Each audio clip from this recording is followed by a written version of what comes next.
covering Grand Island, Hastings, and Kearney. Local 4 at 6 starts now. Shots fired in Grand Island. That's the call officers responded to earlier today. We'll update you on what they've learned so far. Plus, as students break for the holidays, several Nebraska school districts say there's reason to celebrate due to recent test scores. But first, as the concern continues to rise regarding e-cigarettes for our youth, we go inside a central Nebraska school to see how bad the issue is hitting home. It is your top story on Local 4 News at 6. Good evening, I'm Spencer Schubert. Sarah Jenkins has the night off. Teens vaping and using e-cigarettes has turned into what the Surgeon General is calling an epidemic, with 1.3 million more teens lighting up just this year. Our Local 4's Danielle Davis went to a local high school to discuss the issue with students. More dangerous than cigarettes, Juuls and e-cigarettes look cool. I think the different flavors are definitely like appealing flavors. Like those are the types of things that appeal to everyone, teenagers and adults. So that's definitely, whoever the makers of Juul are, that's smart of them to make their flavors so appealing. Students say they see more and more of their friends lighting up. It's just kind of hard, like when I see them doing it, like I want to say stop, but I feel like they're around their friends, so like they'll call me out and like won't accept that, so they'll just keep doing it. As the years gone on, I've seen more and more people start to do it, like it's starting to spread throughout the school. It looks like a USB and it's really small, so people can hide it easily. Principal Smith says he regularly confiscates these items. They're trendy, they're cute, and they're popular. And along with being small enough to put up your sleeves, they're even hollowing out highlighters and putting them inside of here. Those that don't indulge say they are worried about their friends. But I think, like it's not a cigarette. I mean, a cigarette just disgusts me, but a Juul it doesn't look like something that would be disgusting. The data that's coming out on the e-cigarettes is it develops popcorn lungs within the kids, and the dangerous thing about Juuls is they truly don't know exactly what it's doing to the body right now. They know it's not healthy. And kids have found a way to make them even more alarming. That we don't actually know if it is nicotine in their pods. Kids can go online and find out ways to change it and put THC oil from marijuana in there. Students tell me they think 40 to 50% of people in their school use Juul or e-cigarettes. Danielle Davis, Local 4 News, Grand Island. Thank you, Danielle. Well, tonight at 10, we'll take a closer look at how companies like Juul are able to make e-cigarettes come across as a desirable product. Well, we are closing the book on another beautiful day this week, and it's the start of the ever so popular Tim Jones 3-day weekend. Tim, he joins us now, obviously not enjoying his own 3-day weekend. Tim, will people be able to take to the streets at least and celebrate this nice weather? Oh, Spencer, the irony. I can't even enjoy my own 3-day weekend. Neither can any of us. But that's okay. It's all about the viewers at home. And, of course, if you like the mild weather, the next couple days is for you. But we all know we're tracking changes just after the Christmas holiday. And here's Futurecast rolling over the next couple days. Just some sunshine, mild weather, and a mix of some clouds over the next couple days. Saturday looks good. Sunday, Christmas Eve, as well as Christmas Day. But then, of course, we get overnight from Christmas night into Wednesday morning. And that's where the changes start to come in. The big question, will it be snow, will it be rain, or will it be a mix, and where potentially will the heaviest snow fall? We'll talk about that and have a couple other tidbits in that 7-day forecast coming up a little later in the newscast. Spencer? Thank you, Tim. Well, a Doniphan man is under arrest after a high-speed chase early this morning in Hastings. The Nebraska State Patrol arrested 38-year-old Matthew Armin for flight to avoid arrest and fourth offense drunk driving. A state trooper tried to stop Armin's vehicle for speeding and running a stop sign just after 1 a.m. A chase then followed through several streets in South Hastings with speeds reaching up to 65 miles an hour. The State Patrol says Armin eventually abandoned his car and fled on foot, and that's when Hastings police officers found him a short time later. Armin is now in the Adams County Jail.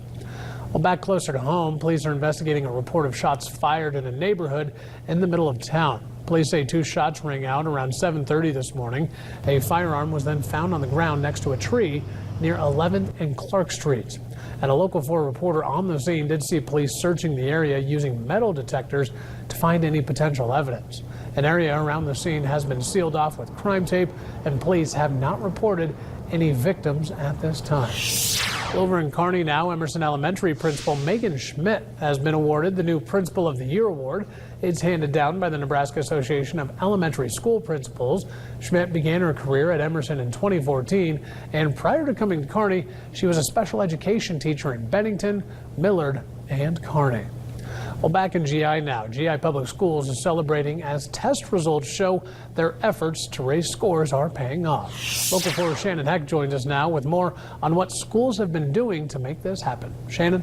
Well, thanks, Spencer. And data shows that most of the elementary schools have raised their scores in all subjects. The state assessment data is part of a classification system that ranges from needs improvement to excellent.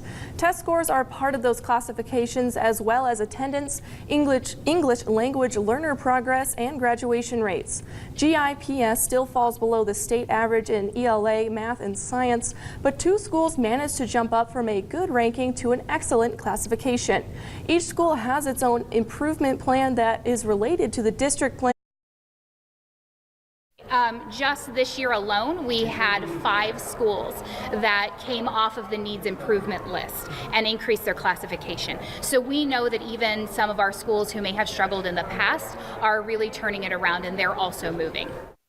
Some of the state tests have changed their material to become more rigorous in recent years, so it is difficult to compare how scores have changed over long term. And school officials say they expect it won't take too long for the scores to surpass the state average. Spencer? Thank you, Shannon. And out west in North Platte, there's also some good news as students are meeting or exceeding state standards. In math overall, students in grades 3rd through 8th are 53% proficient compared to the state's average of 51%. And while there's always room for improvement, district officials say there is more to the bigger picture.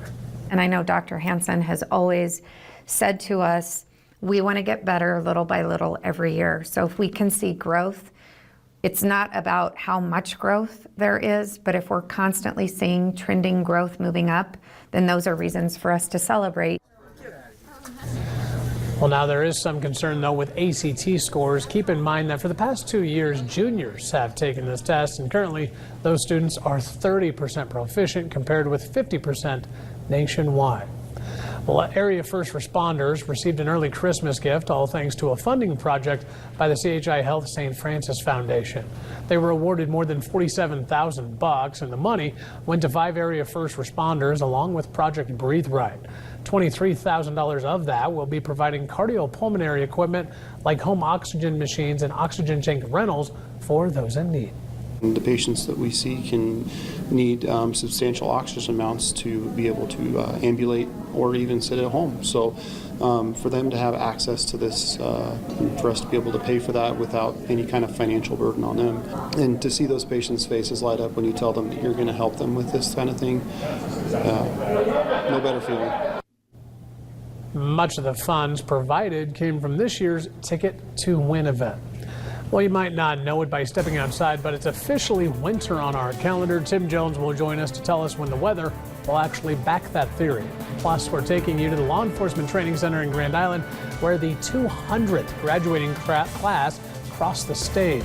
And will we have a fully functioning federal government when we wake up Saturday morning? The answer is still up in the air as we approach a midnight funding deadline.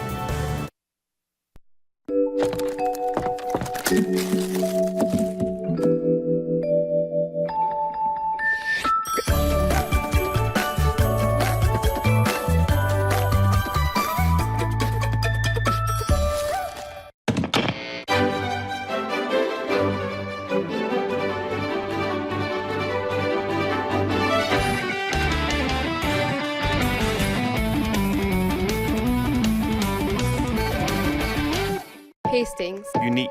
Support. Thrive. Local. Loyal. Home. I didn't quite fall in love with Hastings until I realized all that our local community had to offer. You know, shopping locally supports those people who have put their effort into providing a service. Supporting members of the community in as many ways as possible is a good thing to do. And certainly shopping locally is a part of that. Shop local. Shop local. Shop local. It matters. It's a nice man cave, right? You know, foosball and flat screens are cool, but they won't do you much good in an emergency. And without natural light, you might be taking the cave concept a little far. There are lots of reasons to call Thrasher. Getting an egress window is a great one. Not only will it bring your finished basement to code, our egress windows use the highest quality materials and are expertly installed. We protect the value of your home and the safety of those inside. Have been for over 40 years. That's why you call Thrasher. Local 4, local for you.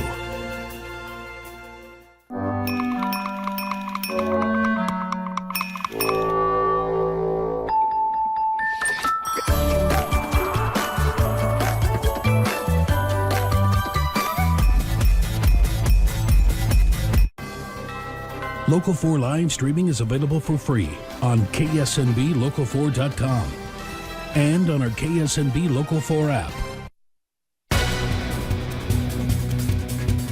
A Nebraska football ticket scheme ends with a woman facing charges in Lancaster County Court. Police say 32-year-old Anna Rivera stole credit card information to buy Husker tickets and then sell them online. She's now charged with 1 count of identity theft and 2 counts of theft by deception. Authorities say she took the credit card info of at least 10 customers while working at Capital One. She then bought nearly 340 tickets between September and November and sold them online. Rivera is due back in court on January 14th. Well, now to some tough news just before the holidays for 45 workers in Nebraska City. The Diversified Foods and Seasonings plant told its workers today that they're closing for good on January 4th. The plant produces frozen and refrigerated food pouches. Workers learned that production is being moved to a plant in Louisiana, which is where Diversified Foods is based. One bright note, though, as Cargill and Honeywell are 2 plants in the area that will be looking for employees, so some hiring is expected there. Well, 36 new police officers are joining forces across Nebraska soon as they just graduated from their training courses. It takes place here in Grand Island and is a 15-week course which must be completed within the first year of their appointment. This particular ceremony was a momentous occasion, being the 200th class to graduate, and the course had several guest instructors from all across the state, and Sheriff Jerry Watson of Hall County says it's a special moment for him as well. I'm very proud of our 2 that made it through, and today's about the beginnings and it's about endings, because 30 years ago I sat where they sat, and I'll be done in a couple of weeks. Sheriff Watson will be replaced by newly elected Rick Conrad next year. Well, while cops are graduating, kids everywhere are also breaking from school for the holiday, and Tim Jones is bringing them quite the gift when it comes to our weather. Right, Tim? Doing the best I can for that mild weather. And speaking of which, that's where we ended up today, mild once again. So the big question coming up after the break, how many more days of mild conditions do we have left before the changes come in? And we know what those changes just might be. That answer is coming up after the break.